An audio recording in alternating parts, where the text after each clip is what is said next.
In 1955, a cigarette company managed to increase their sales by over 3,000% just by changing their brand from feminine to masculine.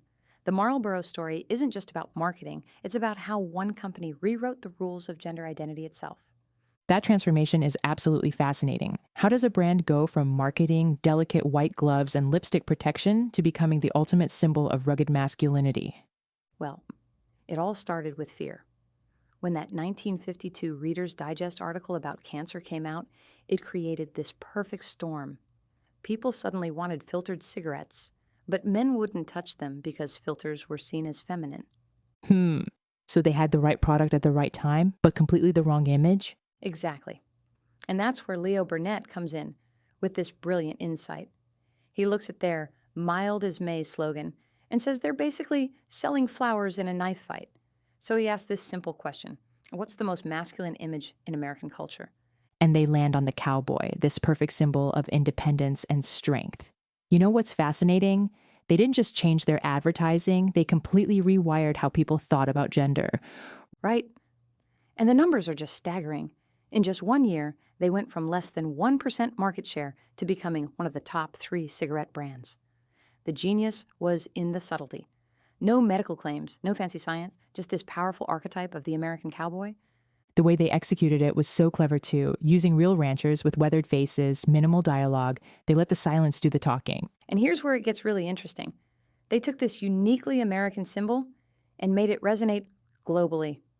In post-war Germany, the cowboy represented American freedom. In Japan, he was rebellion personified. In Latin America, he became this symbol of modernity. That global adaptation is remarkable. They were spending billions on imagery, sponsorships, everything from Formula One racing to space expeditions. They weren't selling cigarettes anymore. They were selling a lifestyle. You know what's really ironic? Several of the real-life Marlboro men later died from smoking-related illnesses. Wayne McLaren's last words before dying at 51 were, "I'm dying from the same thing that made me famous."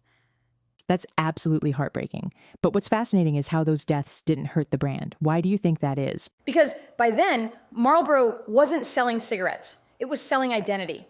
The product had become secondary to the myth. Even when cigarette advertising was banned in most countries, they had burned that red chevron and cowboy imagery so deeply into people's consciousness that they didn't need traditional advertising anymore. The psychological aspect is incredible. They were essentially selling an antidote to modern emasculation. If you couldn't have total freedom in your life, at least you could buy the feeling of it. And that's what makes this story so relevant today. Look at how many modern brands have copied this playbook. Nike with Just Do It, Harley-Davidson with their outlaw image, even Apple with their minimalist rebel positioning. So what you're saying is they created a blueprint for modern branding, selling emotion and identity rather than just products? Exactly. And now we're seeing it evolve into what I call clean rebellion. Modern brands take that same emotional trigger of rebellion and independence, but scrub off the health risks.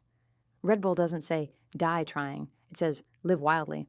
That evolution is fascinating. And now Philip Morris is promoting a smoke-free future with their IQOS products, but still using those same emotional triggers of rebellion and being ahead of the curve. What's really striking is that most young people today have never seen a Marlboro ad, but they can still picture that cowboy.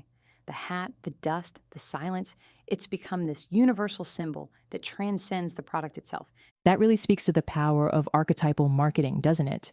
They created something that tapped into such fundamental human desires that it outlived the actual advertising. And that's the real lesson here. The most powerful marketing doesn't sell products at all. It sells permission to feel a certain way about ourselves. Whether that's good or bad is another question, but the effectiveness is undeniable. Looking at modern marketing through this lens really changes how you see things. Every minimalist ad, every lone figure in nature, they're all echoes of what Marlboro created. In the end, the Marlboro Man wasn't really about cigarettes at all. He was about that universal human desire to feel unbreakable, independent, and free. And that desire hasn't gone anywhere. We're just chasing it through different products now,